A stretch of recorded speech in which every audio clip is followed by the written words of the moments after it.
আমাদের সম্পর্কবৃত্তির জন্য আমাদের বিশ্ববিদ্যালয় কর্তৃক একটা নীতিমালা গ্রহণ করা হয়েছে, কিন্তু নীতিমালাতে তারা কি করছে, এটা হলো সম্পর্কবৃত্তি সকলের জন্য, কিন্তু তারা বলছে যে 70% দেবে। তার ভিতরে তারা আবার এখানে যে ইনক্লুড করছে যে আচ্ছন্ন হল বলছে। এটা কোনো হল না, এটার সাথে জগন্নাথের কোনো সম্পর্ক নয়। এটা একটা প্রকল্প, এখানে শিক্ষার্থীদের তারা বৃত্তি দেবে না।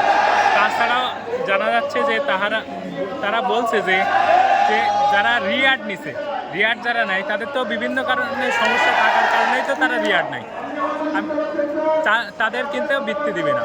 তাছাড়া আবার আছে মেধাভিত্তিক যাদের সিজিপিএ ভালো নাই অথবা এসএসসি এইচএসসি রেজাল্ট ভালো নাই, তাদেরকে তারা বৃত্তি দেবে না বলছে। এমনকি ক্লাসে অ্যাটেন্ডেন্স 70% থাকা লাগবে। এটা কি ধরনের ভাই?